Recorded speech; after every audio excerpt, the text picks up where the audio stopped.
चल ध्यान देना इधर।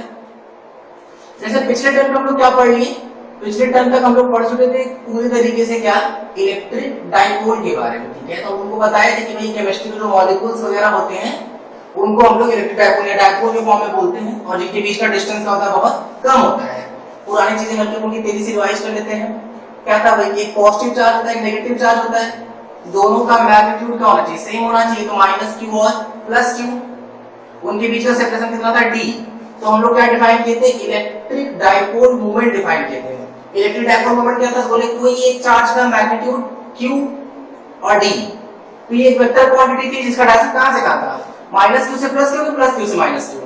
तो इसका डायरेक्शन कहां से कहां था बताओ, माइनस क्यू से प्लस क्यू। हम ट्रिक बताए थे कि electric field line plus Q से माइनस क्यू जाता, तो जो डाइपोल मोमेंट उसका डायरेक्शन याद रख लो कि वो माइनस क्यू से प्लस क्यू जाएगा। बात समझ में आ रही है? तो यहाँ पे हम लोग बात कर लिए थे। अब देखो हम लोग इस लेक्चर में कवर क्या करेंगे, हम लोग इस लेक्चर में कवर करेंगे electric field due to dipole. देखो दो तरह के टॉपिक पढ़ोगे तुम डाइपोल को लेके, ठीक है। एक क्या होता है, एक होगा electric field due to dipole, और एक होता है electric dipole in electric field. दो चीजें हैं। एक क्या है, एक है electric field due to dipole, पहली चीज, ठीक है। दूसरा क्या है, दूसरा है डाइपोल इन इलेक्ट्रिक फील्ड। तो जो वहां पढ़ोगे ना वो एक्सटर्नल इलेक्ट्रिक फील्ड होता है। ये क्या है, ये वो इलेक्ट्रिक फील्ड है जो डाइपोल की वजह से जनरेट होता है, ठीक है। अब क्वेश्चन आता है ये कैसे हो सकता है, तो बोले तुम सिंपल बात कर रही, तुम सोचो यहाँ पॉइंट चार्ज है कि नहीं है। अब पॉइंट चार्ज के केस में किसी पर्टिकुलर r डिस्टेंस पर इलेक्ट्रिक फील्ड का फॉर्मूला kq/r² होता है कि नहीं। तो अगर हम कोई भी पॉइंट यहाँ मार्क कर लें, उन किसी भी पॉइंट पर इसकी वजह से इलेक्ट्रिक फील्ड होगा, इस माइनस क्यू की वजह से भी इलेक्ट्रिक फील्ड होगा। तो हम लोग इलेक्ट्रिक फील्ड क्या लिख सकते हैं, kq/r²। तो इन दोनों की वजह से जो नेट आएगा वही क्या हो जाएगा, electric field due to dipole. यहां तक की बात क्लियर है क्या? फिर से सुनो, डाइपोल में हम दो तरह के इलेक्ट्रिक फील्ड की बात करेंगे। एक वो इलेक्ट्रिक फील्ड जो खुद डाइपोल की वजह से जनरेट होता है, और एक वो इलेक्ट्रिक फील्ड जिसमें डाइपोल को रखा जाता है। तो जिसमें रखा जाता है ना वो एक्सटर्नल इलेक्ट्रिक फील्ड होता है, ठीक है। अच्छा भाई दोनों पॉइंट चार्ज से ये फॉर्मूला हम लगा सकते हैं। तो इन दोनों की वजह से किसी भी पॉइंट में जो नेट आएगा वही net electric field due to क्या बन जाएगा, डाइपोल बन जाएगा। यहां तक की बात क्लियर है? अच्छा अब सुनना ध्यान से, अब हम लोग आगे बढ़ रहे हैं। इसको मीनिंग टाइप का बना लो, ये मीनिंग रहेगा तुम लोग का। इलेक्ट्रिक फील्ड डाइपोल, तो हम लोग लिखेंगे क्या इसमें, we define electric field due to dipole at two general point, ठीक है। क्या बोल रहे हैं, we define electric field due to dipole at two general point. दो जनरल पॉइंट्स पर हम लोग क्या डिफाइन कर देते हैं, इलेक्ट्रिक फील्ड डिफाइन करते हैं, ठीक है। कौन कौन से पॉइंट है, वो फर्स्ट पॉइंट है एक्सियल पॉइंट, बोलना सीख लीजिए, पोजीशन बोल लेते हैं, ठीक है, एट टू जनरल पोजीशन, ठीक। अच्छा फिर फर्स्ट क्या है, फर्स्ट है हम लोगों का एक्सियल पोजीशन, ठीक, एक्सियल पोजीशन। सेकेंड है हम लोगों का इक्विटोरियल पोजीशन। फटाफट इसको नोट कर लो। क्या है कि हम लोग डाइपोल के केस में इलेक्ट्रिक फील्ड जनरली दो पॉइंट पर दो पोजीशन पर डिफाइन करते हैं। कौन कौन सी पोजीशन, एक्सियल पोजीशन और इक्वेटोरियल पोजीशन। तो क्या जनरल पॉइंट पे नहीं पहुंच सकते हैं क्या, बोले बिल्कुल। तो हम लोग इन दोनों के थ्रू ना जनरल पॉइंट पर भी पहुंचेंगे, ठीक है। जनरल पॉइंट का मतलब क्या हुआ, इसको जुगाड़ लगाएंगे तो ये हम लोगों को इक्वेटोरियल पोजीशन का भी दे देगा आंसर और एक्सियल पोजीशन का भी आंसर दे देगा, ठीक है। अच्छा अगर बहुत ठीक ठाक सा, जैसे हम लोग बहुत बेसिक बात करें, अगर तुमको ख्याल रखना है कि बोर्ड के हिसाब से दोनों का जो प्रूफ आएगा, इन दोनों की वजह से जो इलेक्ट्रिक फील्ड हम लोग डिफाइन करेंगे, फाइंड करेंगे, वो लॉन्ग आंसर टाइप का तुम्हारा प्रूफ में पूछा रहता है बोर्ड में क्वेश्चन, ठीक है। तो ये इंपॉर्टेंट सेक्शन रहेगा। जनरल पॉइंट के थ्रू ना हम लोग न्यूमेरिकल सॉल्व करेंगे, चाहे किसी भी तरह का न्यूमेरिकल आएगा तो जनरल पॉइंट अगर हमको फॉर्मूला याद है तो इसके थ्रू क्वेश्चन काफी आसानी से सॉल्व हो जाएगा, ठीक है। तो अब हम लोग दिमाग लगाएंगे बारी बारी। तो पहले हम लोग किसकी बात करते हैं, एक्सियल पोजीशन की बात करते हैं। देखना सुनना ध्यान से।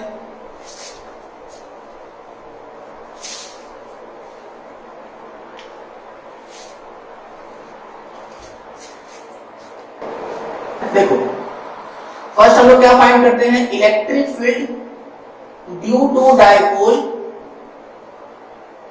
Electric field due to dipole at axial point, ठीक है।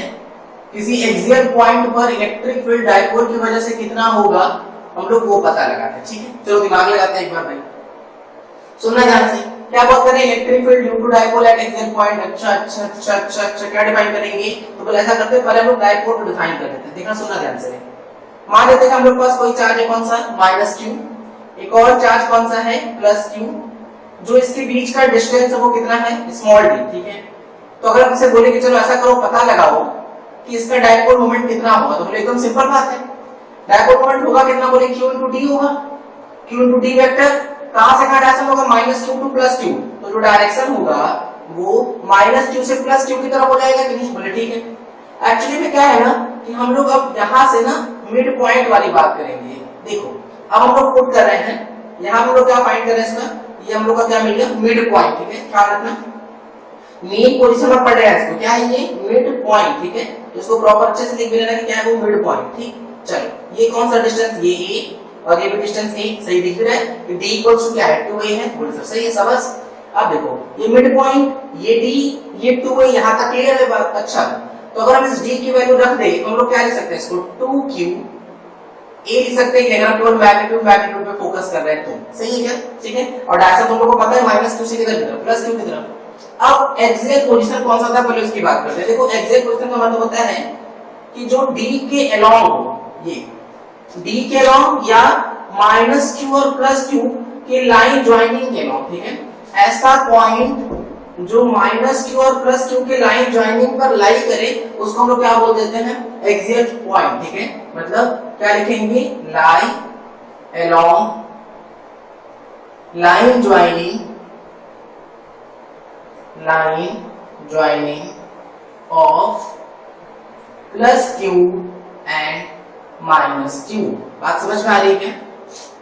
तो एक्सियल पॉइंट क्या होता है, बोले ये वो पॉइंट है जो +q और -q के लाइन ज्वाइनिंग के अलोंग लाई करता है, ठीक है। मतलब इस पर कहीं पे हो सकता है, तो बोले ये एक्सियल पॉइंट है, एक्सियल पॉइंट सब एक्सियल पॉइंट, ठीक है। अच्छा अब दिमाग लगाते हैं, कोई जनरल पॉइंट ले लेते हैं, ठीक है। जनरल पॉइंट P, तो P क्या लिया हम लोग, एक जनरल पॉइंट ले लिए, जनरल पॉइंट। और अब हम लोग electric field at point P पता लगा लेते हैं और वही क्या बन जाएगा, electric field eight axial point, ठीक है। अच्छा ऐसा करो ना कि 5 मिनट के लिए वीडियो रोक लो और इसको तुम जहां तक निकाल के सॉल्व कर सकते हो सॉल्व कर लो। कैसे सॉल्व करना है तुमको ये भी बता देते हैं कि अगर मान लो कोई पॉइंट चार्ज होता Q चार्ज वाला, इससे अगर r डिस्टेंस पे कोई पॉइंट P होता तो हम electric field at point P क्या लिखते हैं, KQ अपॉन r² लिखते हैं कि नहीं, ठीक है। तो बस ये चीज तुमको यूज करना है। देखो मिड पॉइंट से पॉइंट P का डिस्टेंस मान लेते हैं, कितना डिस्टेंस है, स्मॉल r डिस्टेंस हम लोग मान लेते हैं, ठीक है। मिड पॉइंट से स्मॉल r डिस्टेंस पे कौन सा पॉइंट है, P पॉइंट है। तो तुमको पता लगाना है कि इस P पॉइंट पर नेट इलेक्ट्रिक फील्ड कितना होगा। तो एक बार इस Q के लिए फार्मूला लगा लो, एक बार इस -q के लिए फार्मूला लगा लो, और फिर अगर सेम डायरेक्शन होगा तो प्लस करेंगे, अपोजिट होगा तो सब्ट्रैक्ट करेंगे, ठीक है। जहां तक इसको लिखकर सॉल्व कर सकते हो सॉल्व कर लो। पहले 5 मिनट की वीडियो रोक के पहले उसको ट्राई कर लो अच्छे से, फिर ट्राई करने के बाद सुनना। देखो दिमाग लगाते हैं भाई, किसकी वजह से डोमिनेट कर रहा होगा उसको पहले सोचते हैं। बताओ इस +q की वजह से किधर होगा, +q की वजह से दूर होगा कि नहीं, तो +q की वजह से दूर। ये किसकी वजह से, electric field due to +q, ठीक। अच्छा इस माइनस की वजह से उसकी तरफ होता है, तो ये इलेक्ट्रिक फील्ड का डायरेक्शन इधर होगा। ये किसकी वजह से है, ये -q की वजह से, ठीक है। अच्छा दोनों के करेस्पॉन्डिंग चलोगे अगर तो kq इसके लिए भी आएगा और इस वाले के लिए भी kq आएगा। मतलब इलेक्ट्रिक फील्ड की वैल्यू कितनी होगी, कम होगी कि ज्यादा होगी, वो इस r पर डिपेंड कर रहा होगा कि नहीं, बोले हाँ सर सही बात है। तो तुम ध्यान दो तो अच्छा ये डिस्टेंस कितना है, d, ये डिस्टेंस मिड पॉइंट कितना है, a, ये भी a, ये डिस्टेंस कितना है, r। ये अगर a है, ये वाला r है, तो ये जो है ये वाला ये पोर्शन ये क्या बनेगा बताओ, ये r माइनस a डिस्टेंस बन जाएगा कि नहीं, क्योंकि r था ये था तो ये बचा हुआ तो क्या हो जाएगा r माइनस a, ठीक है। अच्छा इस माइनस q से अगर लोग डिस्टेंस देखें ये वाला, तो ये कितना है a और ये कितना है r, तो ये डिस्टेंस कितना हो जाएगा r प्लस ए आएगा कि नहीं? यहां तक बात क्लियर है क्या बोले सर? ठीक है। अब हम लोगों को डिस्टेंस पता है, फॉर्मूला लगाना है। अब ये सोचो जिसका डिस्टेंस ज्यादा होगा उसका इलेक्ट्रिक फील्ड कम हो जाएगा कि नहीं? बोले हाँ सर। इसका मतलब ये कि अगर हम लोग इलेक्ट्रिक फील्ड की बात करें, electric field at point P net लिखने की कोशिश करें, अभी तो फिलहाल सिर्फ वैल्यू की बात करते हैं चलो, तो प्लस क्यू की वजह से डिस्टेंस का प्लस क्यू का कम है कि नहीं? इसका डिस्टेंस कम है तो इसका इलेक्ट्रिक फील्ड डोमिनेट कर रहा होगा। इसका मतलब हम लोग कंफर्म में बात बोल सकते हैं कि electric field due to plus q ज्यादा होगा और electric field due to minus q क्या हो जाएगा? कम हो जाएगा। यहां तक बात समझ में आ रही है? अच्छा चलो शुरू करते हैं। चलो electric field at point P सोचते हैं एक बार।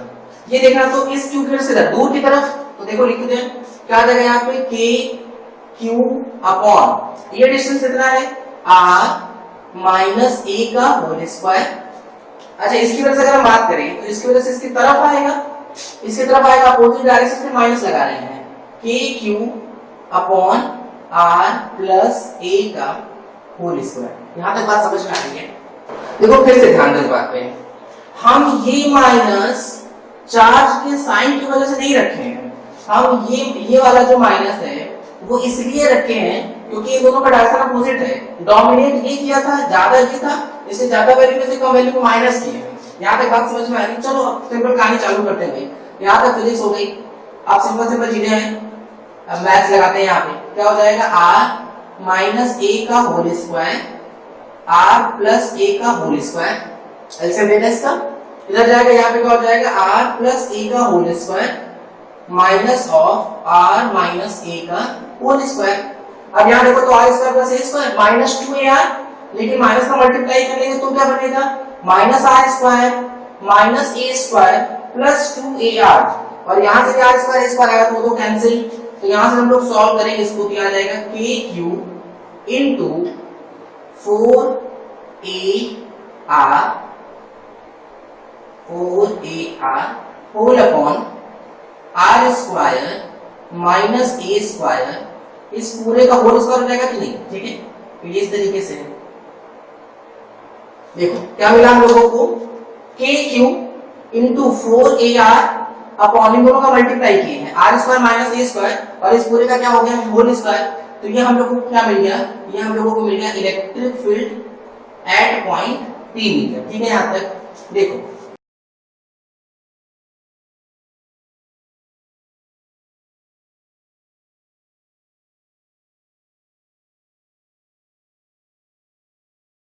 अच्छा P की वैल्यू क्या है बताओ? 2qa।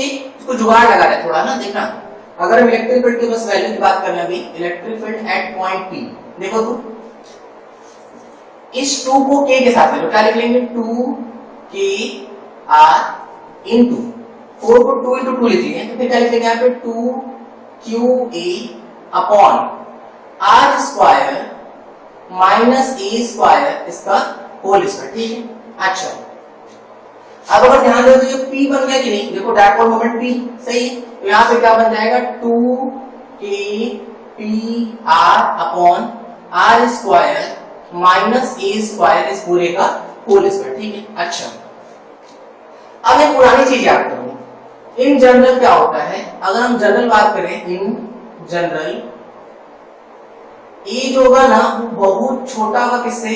स्मॉल आर से। पहले समझते कैसे, तुम सोचो तुमको क्या एग्जांपल दिए थे, डायपोल का एग्जांपल, केमिकल फॉर्मुलेशन दिए थे जैसे NaCl, HCl, इन सब का करेस्पॉन्डिंग दिए थे H2O, तो उसमें सोचो बॉन्ड लेंथ बहुत कम होती है कि नहीं? अगर बॉन्ड लेंथ बहुत कम होगा तो देखो ये माइनस क्यू प्लस क्यू बहुत पास होगी कि नहीं? तो ये जो R होगा वो बहुत ज्यादा होगा किसके कंपैरिजन में? A के कंपैरिजन। देखो हम हल्का फुल्का बनाने की कोशिश कर रहे हैं, जैसे ये हो गया माइनस क्यू, ये हो गया प्लस क्यू, तो हम लोग ये R इतना लेते हैं। ठीक है, तो तुम सोचो ये R बहुत ज्यादा होगा कि नहीं? ये तो हम बहुत बड़ा अभी बनाए, बहुत छोटा होता है, इसके कंपैरिजन में भी देखो R बहुत ज्यादा होगा और ये जो डिस्टेंस है वो और कम होगा। ठीक है, तो तुम्हें भी बोल सकते हो सर यहाँ पर ऐसा फिगर क्यों बनाते हैं? यहाँ से करना है ताकि हम लोग इसको बायफैक्ट देख पाए अच्छे तरीके से, बायफैक्ट कर पाएंगे। अच्छा हाँ ये पॉइंट है, ये इतना डिस्टेंस है, अगर हम इसको बहुत पास बना देते तो विजुअलाइज होना बहुत टफ हो जाता है। ठीक है, समझ कर रखना है कि एक्चुअल तुमको बनाए ऐसे हैं बट हमेशा होता इस तरीके का है। ठीक है, अब एक और क्वेश्चन आता है सर ये मिड पॉइंट क्यों लिए थे? इसलिए लिए थे ना कि तुम सोचो अब यहाँ पर सोचो तुमको ये जल्दी अच्छी समझ में आ पाएगा, इसलिए तुमसे बोले थे कि हम आगे जाके इसको समझाएंगे। सोचो अगर हम ऐसे बनाए कि भाई ये रहा माइनस क्यू और ये रहा प्लस क्यू, इस तरह से कुछ है, तो सोचो अगर तुम ये R यहाँ से मेजर करें या यहाँ से मेजर करें या यहाँ से मेजर करें तो फर्क नहीं पड़ेगा। तो हम लोग ऐसे पॉइंट से लेते हैं जहां से सिमेट्री हम लोग को मिल सके, ठीक है। तो सिमेट्री मिलने के हम लोग क्या लेते हैं, उसको मिड पॉइंट से ले लेते हैं, ठीक है। तो ये इस तरीके की कहानी है। तो तुमको ये बात समझ रखना है कि यार हम लोग मिड पॉइंट्स मेजर करके प्रूफ में तुमको ख्याल रखना है। और लास्ट में हम लोग क्या बोल देंगे कि ए बहुत छोटा होगा, आर बहुत बड़ा होगा, ठीक है। अलग अलग इनका एग्जिस्टेंस, ऐसा नहीं कि ए देखो कोई भी वैल्यू किसी भी चीज का जैसे छोटा, बड़ा, मोटा, पतला, अमीर, गरीब, ये सब कुछ क्या होता है, ये सब कुछ किसी के रेस्पेक्ट में होता है ना। जैसे देखो ए किसके रेस्पेक्ट में छोटा है, आर के रेस्पेक्ट में छोटा है। मतलब जब आर ए के साथ होगा तब उसको हटा देंगे।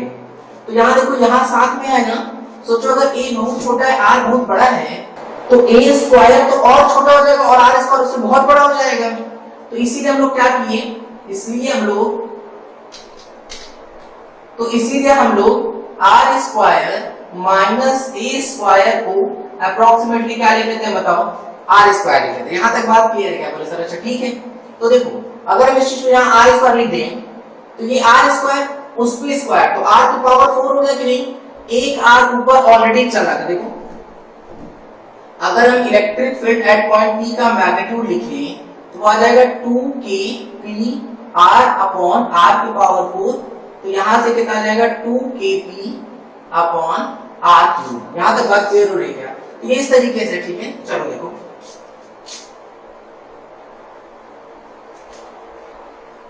अब देखो हम लोग क्या फाइंड किए, अभी हम लोग फाइंड किए हैं मैग्नीट्यूड इलेक्ट्रिक फील्ड का। लेकिन तुम्हें याद हो अगर तो इलेक्ट्रिक फील्ड तुमको बता चुके थे, इलेक्ट्रिक फील्ड एक वेक्टर क्वांटिटी है तो उसका डायरेक्शन तो मस्ट है भाई। अच्छा ध्यान देते हैं, अगर हम लोग इलेक्ट्रिक फील्ड के डायरेक्शन में चले तो 2kp अपॉन r क्यूब। अब वेक्टर का आते हैं देखना। अच्छा ये बताओ कौन किसकी वैल्यू ज्यादा थी, प्लस क्यू की वैल्यू ज्यादा थी कि माइनस क्यू की? तो हम लोग समझ आते हैं कि प्लस के पास डिस्टेंस कम था इसलिए इसकी वैल्यू ज्यादा थी। तो हम लोगों ने हाँ इसका मतलब प्लस को डोमिनेट किया था, मतलब प्लस क्यू ज्यादा था माइनस क्यू कम था। तो इसमें से इसको घटाएंगे तो जो नेट रिजल्टेंट है वो इधर की तरफ बचेगा कि नहीं। इसका मतलब कि जो नेट का डायरेक्शन आया वो इधर की तरफ आया और वो आया कि कितना, e plus Q minus of e minus Q आया था। बोले हाँ सर सही बात है। अच्छा डायपोल मोमेंट का डायरेक्शन देखो तो डायपोल मोमेंट का डायरेक्शन माइनस क्यू से प्लस क्यू होता है कि नहीं। तो देखो वो इधर की तरफ आया था कि नहीं। इसका मतलब कि इलेक्ट्रिक फील्ड का वही डायरेक्शन है जो किसका डायरेक्शन है, डायपोल मोमेंट का डायरेक्शन, ठीक है। तो ये किस फॉर्म में हो गया, ये हो गया इन वेक्टर फॉर्म। अगर कभी कोई वेक्टर फॉर्म में पूछे कि इलेक्ट्रिक फील्ड का फॉर्मूला क्या होता है तो बोलेंगे 2kp vector by r cube, जहां इलेक्ट्रिक फील्ड का डायरेक्शन वही होगा जो p का डायरेक्शन होगा, ठीक है। लिखेंगे इस बात को, लिखो क्या लिखेंगे, direction of electric field eight axial position will be same as, फिर से पढ़ो तो क्या लिखा हुआ, direction of electric field eight axial position will be same as direction of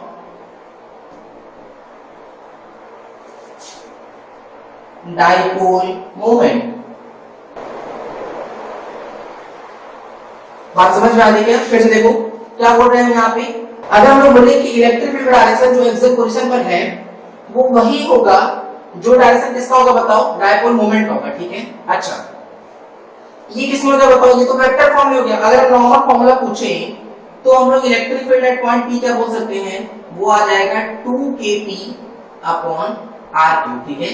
तो इसको P ना याद रखें, अब ज्यादा बेहतर क्या है कि हम लोग याद रखें एक्सियल लिखे, ठीक है। तो ऐसा हम लोग को ये फॉर्मूले के साथ साथ ये बात भी याद होती जाएगी कि ये किस पर्टिकुलर पॉइंट का है।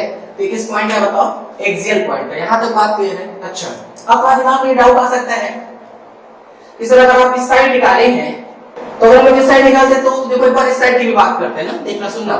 जैसे अगर हम बोले कि देखो ये पॉइंट यहां लेके यहां लेंगे, ठीक है, यहां, तो अब इस माइनस क्यू के ज्यादा पास हो गया कि नहीं। अब इस माइनस क्यू के ज्यादा पास होगा तो इसकी वजह से इलेक्ट्रिक फील्ड डोमिनेट करेगा और इसकी वजह से इस पॉइंट का किधर होगा, उसकी तरफ होगा, और प्लस इक्वल किधर होगा, दूर होगा। लेकिन डोमिनेट कौन कर रहा है, माइनस क्यू वाला। तो जो नेट इलेक्ट्रिक फील्ड होगा वो इधर की तरफ ही आएगा कि नहीं। इसका मतलब वो माइनस क्यू की तरफ आएगा। तो तुम देखो अभी भी वो डायपोल मोमेंट के डायरेक्शन में है कि नहीं। इसका मतलब तुम्हें ख्याल रखना है चाहे तुम इधर के पॉइंट पे निकालो या इधर के पॉइंट पे निकालो, इलेक्ट्रिक फील्ड का एट एंड यही फॉर्मूला भी आएगा और डायरेक्शन वही होगा जो डायपोल मोमेंट का डायरेक्शन होगा। ठीक है, चलो अब हम लोग सीधा इक्वेटोरियल पे आ रहे हैं। इस पर जब मिक्स्ड प्रॉब्लम आएगी ना तब करेंगे। ठीक है, जनरल पॉइंट वाली या मिक्स्ड प्रॉब्लम जब आ जाएगी तब। इससे हम लोग पहले दोनों फॉर्मूला ड्राइव कर रहे हैं और फिर उन दोनों के बेसिस पे फिर हम लोग न्यूमेरिकल सॉल्व करेंगे। ठीक है, देखिए अब सेकंड क्या है, सेकंड है भाई electric field at equatorial point. ठीक है, देखो second electric field due to dipole eight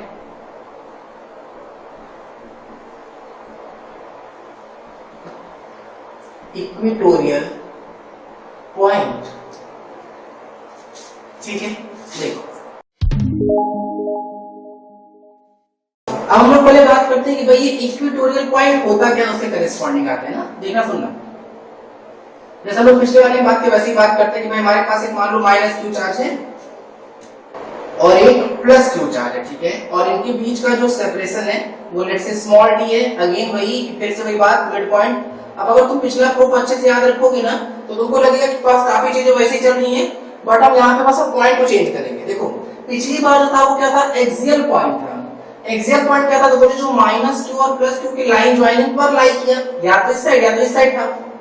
अब यहाँ पे थोड़ी अलग है, यहाँ पे क्या है कि अब जो वो पॉइंट होगा ना वो परपेंडिकुलर बाइसेक्टर पे लाई कर रहा होगा। ठीक है, मतलब एक ऐसी लाइन पर जो इन दोनों की लाइन ज्वाइनिंग के परपेंडिकुलर हो और मिड पॉइंट से पास हो। ठीक है, तो क्या बोलेंगे कि ये कहां पे होगा, ये होगा परपेंडिकुलर बाइसेक्टर पे। ठीक है, तो परपेंडिकुलर बाइसेक्टर पे लाई कर रहा होगा। ठीक है, अच्छा, और ऐसे पॉइंट हम लोग क्या बोल देंगे, इक्वेटोरियल पॉइंट बोल देंगे। ठीक है, तो परपेंडिकुलर मतलब ऐसे बोल सकते हैं इसको, point at perpendicular bisector. Clear होगी कहानी बोले सर? ठीक है, फिर से वैसे कहानी चालू करो। क्या पॉइंट मान लेते हैं, पी पॉइंट मान लेते हैं। यहाँ से जो ये डिस्टेंस है, अब अगेन हम उसको क्या मान लेते हैं, आर मान लेते हैं। जो ये डिस्टेंस हम लोग उसको फिर से वही स्मॉल है, इस वाले को भी और इसको भी स्मॉल है मान लेते हैं। क्लियर है? अच्छा, अब भाई फिर से डायपोल मोमेंट राशि प्लस किधर होता है, तो बोले वो तो माइनस क्यू से प्लस क्यू होता है, तो याद हो चुका है हम लोगों को। अच्छा, अब अगर हम इसके लिए चले तो फिर से वैसी ही बात कि भाई अगर कोई भी चार्ज होता क्यू, उससे r डिस्टेंस पर अगर कोई पर्टिकुलर पॉइंट p होता तो हम लोग उस पर्टिकुलर पॉइंट p पर क्या लिखते, वहां लिख देते kq अपॉन r स्क्वायर लिखते कि नहीं? बात समझ में आ रही है? ठीक है, ये क्या है, ये है electric field at point p। Clear हो रही है कहानी? तो ये किसकी वजह से, इस क्यू चार्ज की वजह से। अब ऐसे तुम सोचो, इस प्लस क्यू की वजह से दूर की तरफ आएगा कि नहीं इलेक्ट्रिक फील्ड? ठीक है, देखो दिमाग लगाते हैं, इसकी वजह से इलेक्ट्रिक फील्ड जो आएगा वो ऐसे दूर की तरफ आएगा। ठीक, ये हो गया हम लोग का इलेक्ट्रिक फील्ड ड्यू टू क्या, ड्यू टू प्लस क्यू। बात समझ में आ रही है? अच्छा, अब देखो जैसे ही आया वो उसी तरह से जाएगा। थोड़ा टेढ़ा हो गया क्या लग रहा है, तो ऐसे कर लेते हैं। ओके, आप सही है। अच्छा, अब ये वाला एंगल भाई अगर हम इस एंगल को थीटा मान रहे हैं तो ये एंगल निश्चित तौर पर थीटा ही होगा। अच्छा, ये 90 डिग्री क्योंकि परपेंडिकुलर बाइसेक्टर था ये। अच्छा, अगर हम इसी तरह से इसके लिए भी जाए इस तरह से, तो इस माइनस क्यू की वजह से इधर की तरफ आएगा कि नहीं? ऐसे देखो, इस माइनस क्यू की वजह से ऐसे इधर की तरफ आ जाएगा, क्योंकि माइनस की वजह से तो अट्रैक्शन करेगा ना, तो क्या आ जाएगा, किस ये आ जाएगा electric field due to minus q. ठीक है, अब एक बार हम इस ये वगैरह को हटा रहे हैं, जो एक्स्ट्रा चीजों को गायब कर रहे हैं। देखना, ध्यान दो, तो ये 90 डिग्री, ये 90 डिग्री, ये साइड दोनों ट्रायंगल में कॉमन है कि नहीं है? तो इसका मतलब कि ये सिमिलर ट्रायंगल की प्रॉपर्टी से यहाँ पे एंगल होगा वो भी थीटा ही होगा कि नहीं? अच्छा, अगर ये थीटा है तो ये भी थीटा ही होगा। देखो जेड फॉर्म कर रहा है ना, अगर ये थीटा तो ये भी थीटा हो जाएगा। अच्छा, अब ध्यान देते हैं एक बार, अगर हम बहुत सही से सोच पा रहे हैं तो electric field due to plus q का जो मैग्नीट्यूड होगा और electric field due to minus q का जो मैग्नीट्यूड होगा वो तो सेम आएगा। क्यों सेम आएगा? क्योंकि चार्ज भी सेम है। देखो k की वैल्यू क्या होता है ना, चार्ज भी सेम और डिस्टेंस भी सेम है। अच्छा, ये डिस्टेंस क्या होगा, ये कितना है, r। ये डिस्टेंस कितना था, ये डिस्टेंस दोबारा बना देना, ये a और ये भी a, क्योंकि ये तो मिड पॉइंट है। अच्छा, डिस्टेंस कितना a, ये कितना r, तो ये डिस्टेंस कितना आ जाएगा, under root r square plus a square आएगा कि नहीं? सिमिलर तरीके से ये भी under root r square plus a square आएगा। बोले सर सही बात है। अगर ये इस तरीके की चीजें चल रही होंगी तो हम यहाँ रखें तो क्या आएगा बताओ, k q upon r square plus ए स्क्वायर आएगा कि नहीं, ठीक है। अच्छा अब यहाँ रूट नहीं आया, क्यों? क्योंकि स्क्वायर कर दिया ना, आर स्क्वायर था तो डिस्टेंस का स्क्वायर कर देंगे तो वैल्यू जाएगा। अच्छा चलो भाई, ये तो हम लोग को मिल गया electric field due to plus Q और माइनस क्यू। दिमाग लगाते हैं, इस वाले पोर्शन हटा देना, तो हेडिंग था ये लोग का। अब देखो, अगर हम इस प्लस क्यू का कंपोनेंट तोड़े इधर की तरफ, तो ये कंपोनेंट कितना आएगा? ये आ जाएगा e plus Q sine theta, सही है क्या?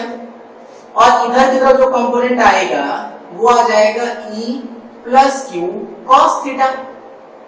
अच्छा अब इस माइनस क्यू का तोड़े तो इधर की तरफ ही वो भी आएगा, कितना आ जाएगा? e minus Q cos theta, और इसका नीचे की तरफ कंपोनेंट आ जाएगा e minus Q sine theta. यहां तक बात क्लियर नहीं क्या? तो देखो प्लस क्यू माइनस क्यू का मैग्नीट्यूड सेम है, मैग्नीट्यूड सेम है तो दोनों तो कैंसिल हो जाएंगे, तो हो गए कैंसिल। इन दोनों का मैग्नीट्यूड सेम है तो जो नेट इलेक्ट्रिक फील्ड आएगा, नेट इलेक्ट्रिक फील्ड वो इधर की तरफ ही बचा, इधर की तरफ बचा, दोनों को ऐड कर लेंगे क्योंकि तो सिमिलर है। यहाँ पे कितना आ जाएगा? 2e cos थीटा, क्योंकि अगर इसके मैग्नीट्यूड नेट से e बोल दे रहे हैं तो ये दोनों तो ऐड हो जाएंगे ना, क्योंकि मैग्नीट्यूड तो सेम है, तो 2e cos थीटा। चलो अब e की वैल्यू, तो 2e की वैल्यू है k q upon r square plus a square. यहां तक की बात क्लियर है क्या? अच्छा अब आते हैं लोग इस पर cos थीटा पे।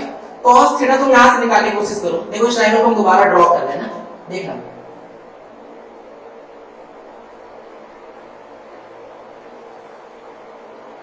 देखो ये वाला जो एंगल ये तो थीटा है, ये कितना है? तो बोले ये तो r है, ये कितना है? a, और ये कितना आया था? Under root r square plus a square आया था कि नहीं? cos थीटा होता क्या है? Base upon hypotenuse. तो अगर हम cos थीटा की वैल्यू पुट कर ले तो बेस कितना? a, हाइपोटेन्यूस कितना है? Under root r square plus a square है कि नहीं? सही क्या यहां तक? अच्छा देखो ये कितनी पावर है इसकी? इसकी पावर 1 और इसकी पावर रूट का मतलब 1/2 पावर, तो 1 और 1/2 ऐड करने के कितना आ जाएगा? 3/2। तो देखो रख लेते हैं इसको, ये कितना आ जाएगा? 2kqa upon r square plus a square whole to the power 3/2 आया कि नहीं? बात समझ में आ रही है? तो ये हम लोगों की आ गई वैल्यू, आ गई किसकी? नेट इलेक्ट्रिक फील्ड, ठीक है। अभी हम लोग मैग्नीट्यूड कैलकुलेट करनी है नेट इलेक्ट्रिक फील्ड का फॉर्म है। अब हम लोग आगे बढ़ रहे हैं, ठीक है, ध्यान देना इस पर एक बार। देखो अगर मान लो लोग बात करें इसके लिए ई नेट, तो दोबारा लिख रहे हैं ई नेट कितना आया है? ये आया है 2k को बाहर कर लेते हैं, ठीक है, 2qa साथ में ले लेते हैं होल अपॉन ये कितना आया? r square plus a square की पावर 3/2। अगर तुम ध्यान दो तो अब ये वैसा ही चलेगा जैसा एग्जाम लिखे थे। तो देखो अगर हम डाइपोल मोमेंट लिखें तो डाइपोल मोमेंट क्या आएगा? 2qa आएगा कि नहीं? बोले q into d होता है, और d जो 2a है ना, तो 2 रख दिए तो 2qa, और डायरेक्ट से माइनस q से प्लस q। तो देखो ये 2qa p बन जाएगा कि नहीं? तो क्या बन जाएगा? ये kp upon r square plus a square की पावर 3/2। अब ध्यान से सोचो, ये करने के बाद हम लोग क्या किए थे? याद करो, जब हम लोग ये फॉर्मूला पा गए थे वैसा ही कुछ टाइप का, वहां तो 2kp आया था ना, लेकिन नीचे कुछ ऐसा ही बना था वहां पे, लेकिन माइनस था। वहां क्या किए थे उसके बाद बताओ?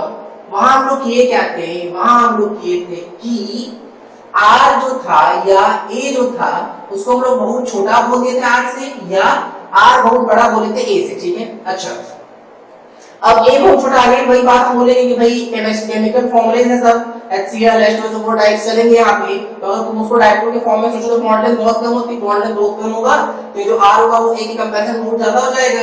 अगर r बहुत ज्यादा होगा तो r स्क्वायर बहुत ही ज्यादा हो जाएगा, तो r square plus a square को हम लोग अप्रोक्सीमेटली केवल क्या लिख सकते हैं?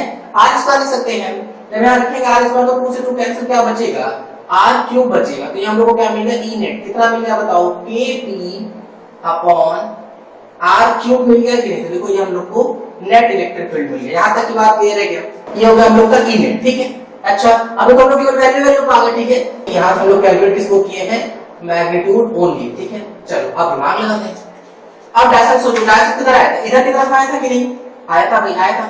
अच्छा जब डायरेक्ट इधर की तरफ आया तो डायपोल मोमेंट में डायरेक्ट सोचो, डाइपोल मोमेंट का जो डायरेक्शन है वो माइनस क्यू से प्लस क्यू की तरफ है कि नहीं, जो कि नेट इलेक्ट्रिक फील्ड डायरेक्शन किधर आया है, अपोजिट।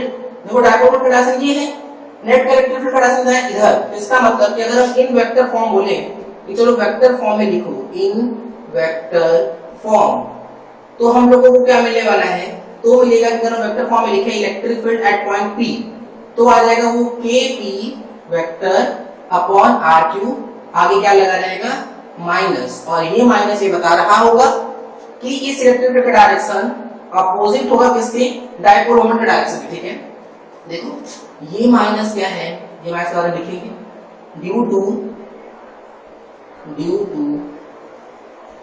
Opposite direction. ठीक है, तो ये हम लोग को बस ये बता रहा है कि डाइपोल मोमेंट का और इलेक्ट्रिक फील्ड का डायरेक्शन जो होगा वो अलग अलग होगा। ठीक है, अलग अलग क्या मतलब अपोजिट होगा। ठीक है, इधर डाइपोल मोमेंट इधर है, इलेक्ट्रिक फील्ड इधर, अगर डाइपोल मोमेंट इधर होता इलेक्ट्रिक फील्ड इधर आ जाता। अच्छा एक बार चेक कर लेते हैं दूसरी वाली बात जो बोली अभी हम, मान लो ये प्लस क्यू है, ठीक, ये अगर माइनस क्यू होता तो प्लस क्यू किधर आता इधर, और माइनस क्यू किधर आता इधर।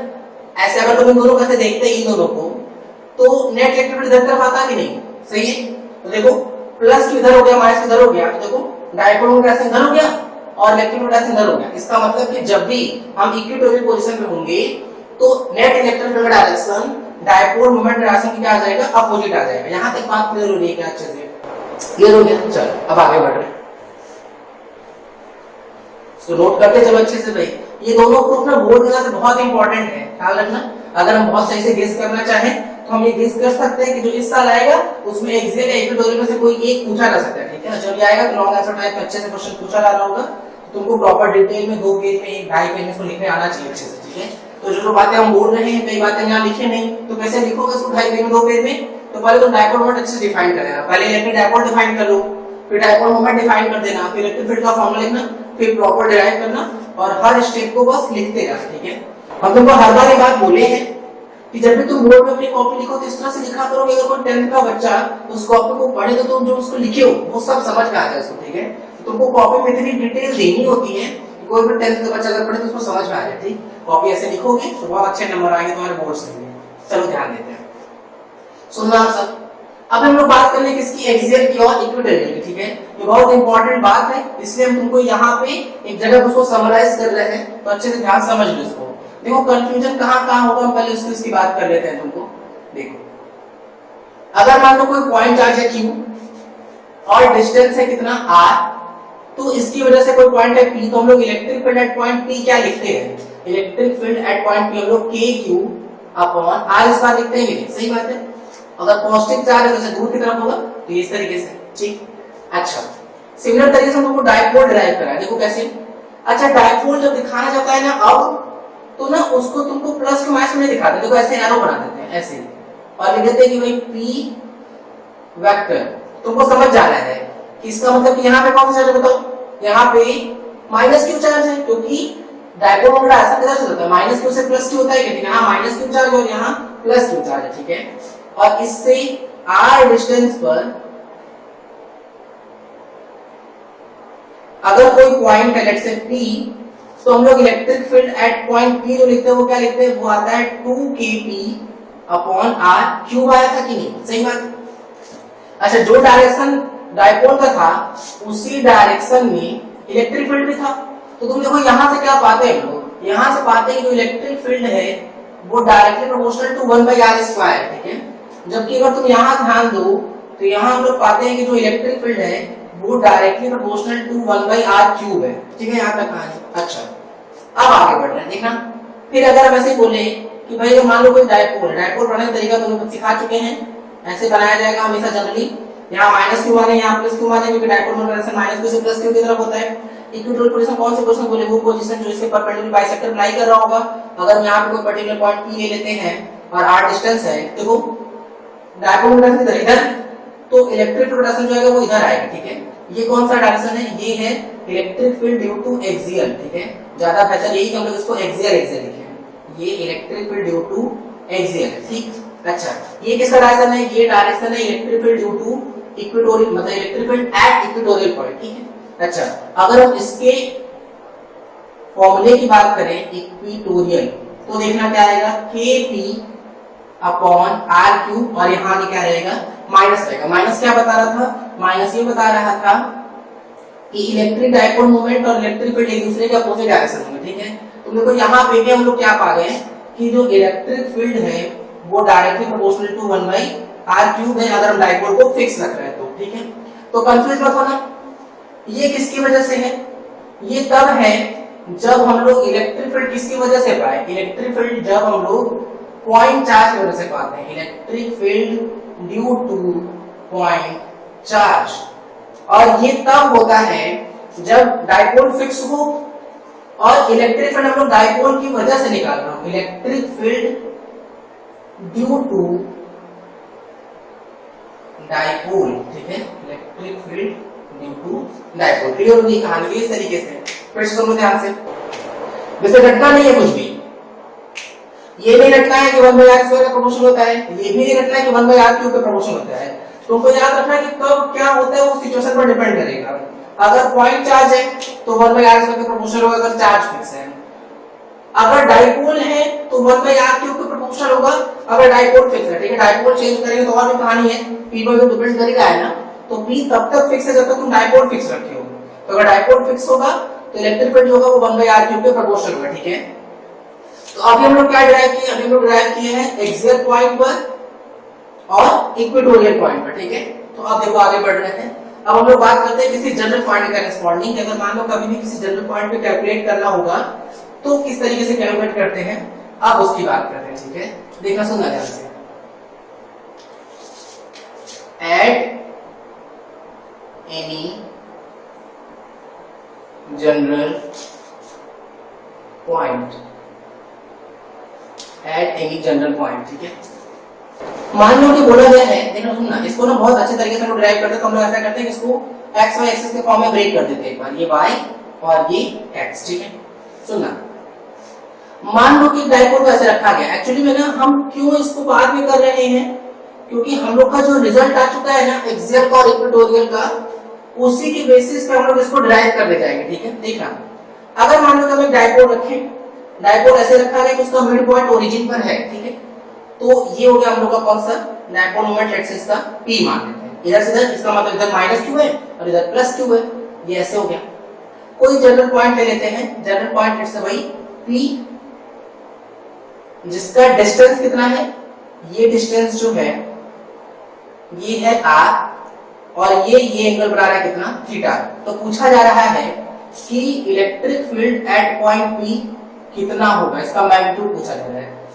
तुम ध्यान से सुनो बात, हम क्या बोले, हम बोले ये है कि हम पिछले दो रिजल्ट को यूज करेंगे और इसको प्रूफ करेंगे, ठीक है। अगर तुमको हल्का फुल्का भी लग रहा है तो उसको ट्राई कर सकते हो, तो जरूर से वीडियो रोक के ट्राई करो। अच्छा, कई बार क्या होता है कि हम ये भूल जा रहे हैं, कभी कभी हम ये भूल जा रहे हैं कि वीडियो तुमको कब रोकने को हमको बोलना है। तुम समझ लो, जब तुमको लगे कि हाँ तुम अगले पोर्शन को कर सकते हो तो तुम जरूर ऐसा करो कि वहां वीडियो पॉज करो और खुद से क्वेश्चन को अच्छे से ट्राई करने की कोशिश करो, ठीक है। जैसे डेरिवेशन में तुम ये कर सकते थे, जैसे तुम देखो अभी हम इक्वेटोरियल वाले में नहीं बोले कि वीडियो रोकना है, तो तुम्हारा कॉमन सेंस था कि एक्सेल वाले में बोलते तो रुकाए थे ना, तो इक्वेटोरियल तुमको बिल्कुल पॉज करके खुद से ट्राई करना आता था, ठीक है। तो अपना कॉमन सेंस थोड़ा बहुत यूज करते रहो तुम। चल ध्यान देते, ऐसा करो 5 मिनट पहले वीडियो रोक लो और इसको कैलकुलेट करने की कोशिश कर लो। देखो ट्राई कर लिए, देखो सुनो ध्यान से भाई। पॉइंट p के अगर करेस्पॉन्डिंग चले तो हम तुमसे बोले क्या, अच्छा पॉइंट p से कंफ्यूज मत हो, लेट्स इसको हम लोग कुछ r मान लेते हैं, ठीक है। तो ये r पॉइंट हम लोगों का, ठीक। अच्छा, अब जब हम इस डाइपोल मोमेंट को ना इस तरह, हम पॉइंट को नहीं, हम इस डाइपोल को हम इस तरीके से तोड़ देंगे कि ये जो r पॉइंट है वो एक बार एक्सियल बन जाए और एक बार इक्वेटोरियल बन जाए। देखो कैसे जुगाड़ लगा रहे हैं, इस डाइपोल को इधर की तरफ तोड़ दो। अगर हम इस डाइपोल का इधर की तरफ डाइपोल मोमेंट कैलकुलेट करें तो कितना आएगा, तब ये p cos थीटा आ जाएगा कि नहीं, सही। अच्छा, अब इस p का एक कंपोनेंट हम लोग ऐसे तोड़ देते हैं इधर की तरफ, तो ये क्या आ जाएगा, p sin थीटा आ जाएगा कि नहीं। देखो इसको हम डैश कर दे रहे हैं इस तरह से, क्योंकि हम लोग इसका कंपोनेंट अब तोड़ चुके हैं।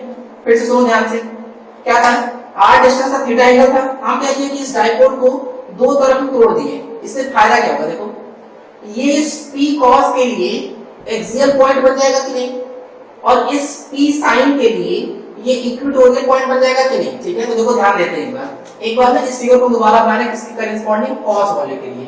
देखो ये पॉइंट कौन सा हो गया आर, डिस्टेंस कितना हो गया आर, ये हो गया हम लोग का क्या पी कॉस थीटा, देखो ये ऐसे ये है ओरिजिन का हम लोग का ये क्या आ गया है, ये आ गया पी कॉस थीटा, ठीक है।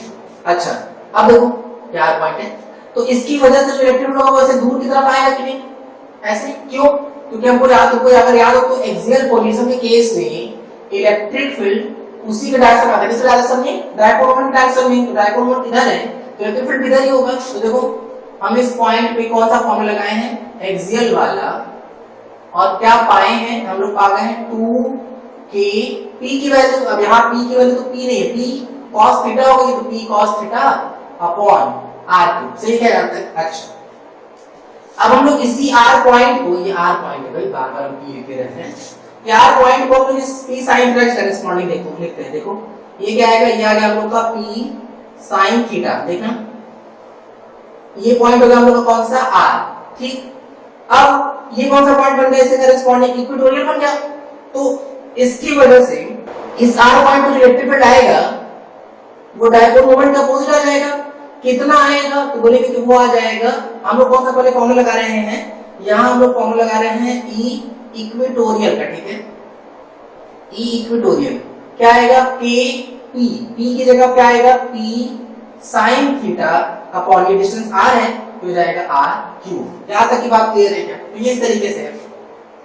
अच्छा ये क्या आ गया हम लोग का एक्सियल वाला फॉर्मूला आ गया है, ये इक्वेटोरियल वाला लगा के, लेकिन अगर तुम r पॉइंट पे ध्यान दो, r पर तो r पर देखो एक इधर आया है इलेक्ट्रिक इधर, और एक इलेक्ट्रिक फील्ड इधर आया है कि नहीं, और ये दोनों भी आपस में परपेंडिकुलर ही होंगे।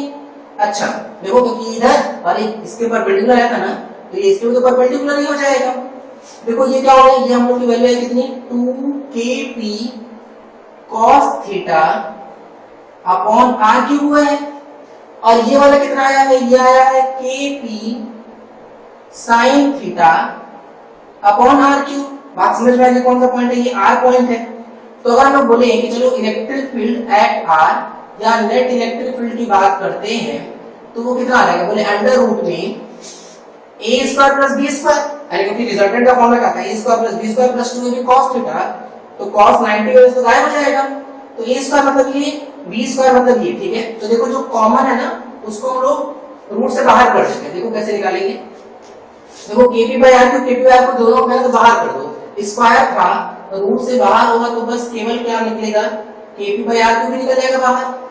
अब यहाँ क्या बचा sin थीटा, स्क्वायर कर देंगे तो sin स्क्वायर थीटा हो गया कि नहीं, प्लस 2 cos थीटा, स्क्वायर कर देंगे तो 4 cos स्क्वायर थीटा हुआ कि नहीं। अब देखो ये जो 4 cos स्क्वायर थीटा है इसको हम लोग cos square theta plus 3 cos square theta बोल सकते हैं, तो देखो क्या लिखेंगे, यहाँ आ जाएगा kp upon r cube sin square plus cos square 1 बन जाएगा, तो क्या आ जाएगा रूट में 1 प्लस क्या बचा उधर 3 बचा, तो क्या आ जाएगा यहाँ पे 1 प्लस 3 cos स्क्वायर थीटा। यहाँ तक की बात क्लियर हो रही है क्या, तो ये इस तरीके से ये क्या मिल गया हम लोगों को, ये हम लोगों को electric field at point r मिल गया। यहाँ तक समझ में आ रहा है, बोले सर ठीक है। अब क्वेश्चन ये आता है हम लोग के दिमाग में कि सर ये जनरल पॉइंट है, देखो तुम सही भी बात है, क्यों, क्योंकि देखो यहाँ थीटा और r कुछ पुट नहीं किए थे, तुम देखो थीटा को हम चेंज करा के कुछ भी ला सकते थे कि नहीं, तो क्या ये जनरल बन रहा है, तो चेक कर लेते हैं एक बार, सुनना ध्यान से समझते हैं पहले। अगर हम इस थीटा को 0 रख दें तो ये पॉइंट इधर ही आ गया कि नहीं, देखो डायपोल एक्चुअल शुरू में कहाँ था, ऐसे रखा था कि नहीं, तो अगर तुम थीटा 0 रख दे तो पॉइंट यहीं पे लाई करेगा कि नहीं, तो वो एक्सियल बन गया कि नहीं, तो थीटा 0 रख के चेक करो, cos 0 की वैल्यू 1 प्लस 3 कितना 4, रूट से बाहर 2, देखो 2kp/r क्यूब आ गया कि नहीं, 2kp/r को देखो एक्सियल पे आता था, सही बात है।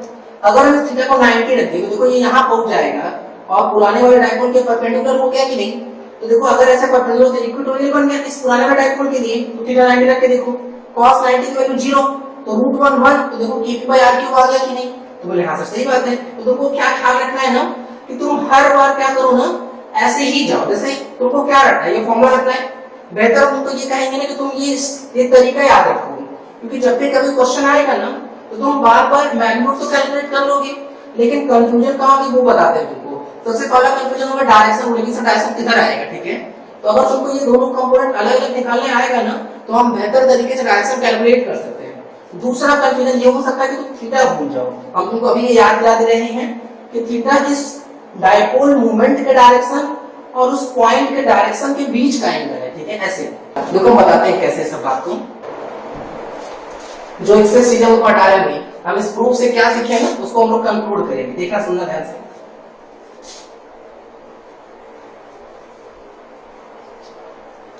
देख, जैसे मान लो हम तुमसे बोले कि भाई ये रहा कोई डायपोल मोमेंट हम लोग का P और ये रहा हम लोग का कोई पॉइंट Q, और ऐसे इस तरीके से तुम ये ऐसे एरो बनाओगे।